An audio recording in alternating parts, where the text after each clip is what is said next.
मान बढ़ाई जमपुर जाई, तुम होए रहो दास समदासा। मान बढ़ाई में रहोगे तो काल के लोक में रहोगे। मान बढ़ाई छोड़ के परमात्मा में श्रद्धा बढ़ा के ज्ञान को आधार बनाकर इस सफर को तुम तय करो। बहुत आसानी से सफर तय होगा आपका और परमात्मा बहुत सहज मिलेगा। अब फिर ये जब सब समस्याएं हमारी हल हो जाएंगी और फिर भी कोई ऐसी बात आएगी तो दाता दूर नहीं। परमात्मा ने यही करके दिखा था कि किसी ने उनके साथ बकवाद कर दी थी, चिट्ठी डाल दी, 18 लाख व्यक्ति आगे इकट्ठे हो गए, खाना खिलाओ भोजन दो 3 दिन और साथ में 2 हर और 1 असरफी कि ऐसा सबको दिया जाएगा। इस लालच में दुनिया इकट्ठी होगी। परमात्मा कहते हैं कि जैसे मैं बिल्कुल गरीब व्यक्ति था, ये दिखाया मालिक ने रिहर्सल करके ट्रेलर दिखाया, लेकिन मेरी आस्था भगवान में दृढ़ थी। मैं कंगाल था, मैंने सब कुछ मालिक पर सौंप दिया था। कहते हैं सर्वस्व सौंप देत साहेब को काज जिन्हों के सरिया। जो सर्वस्व सौंप देते हैं मालिक पर, कहते हैं फिर दाता हाजिर खड़ा रहता उसके लिए। फिर ये दिखा के देखो मेरे लिए परमात्मा ने केसो रूप बना लिया था।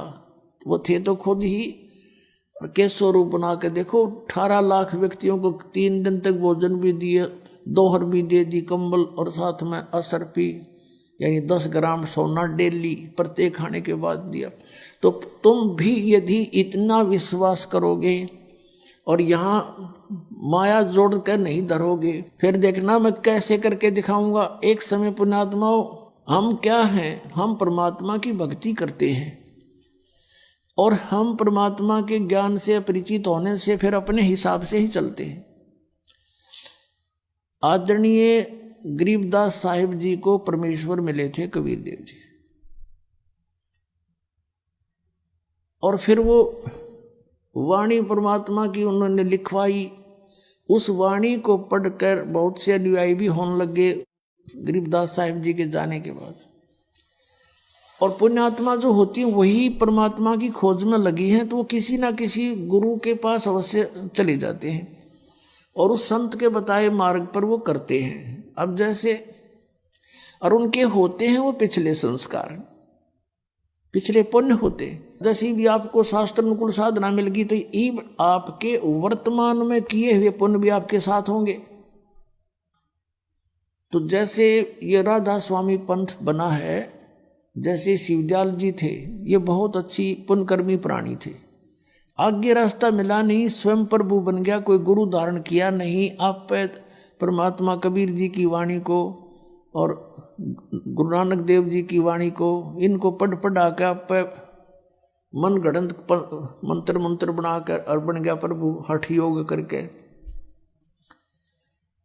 और उसको साथ साथ और बहुत से प्राणी और बिगड़ गए उसके साथ, उसको परम धड़ी मान के।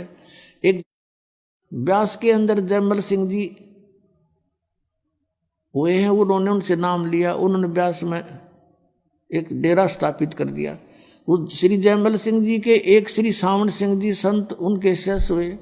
अब सावण सिंह जी के जो संत शिष्य आगे बहुत से बने, उनमें से एक बिलोचिस्तानी शाह मस्ताना खेमामल जी, जिसने सच्चा सौदा सिरसा के अंदर एक स्थापना कर दी डेरे की। अब देखो श्री सावन सिंह जी के शिष्य तो बताते हैं लाखों की संख्या में थे, लाख के आसपास, उन्हें 1.25 लाख के आसपास बता रहे नाम दिया।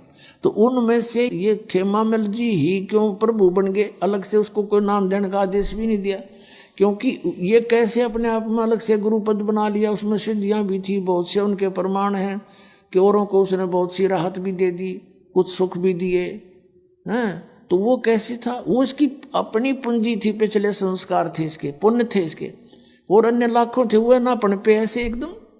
तो ये पिछले संस्कार से ही उसके कुछ थोड़े बहुत पूंजी थी, धन था भक्ति का, वो खत्म हो गया।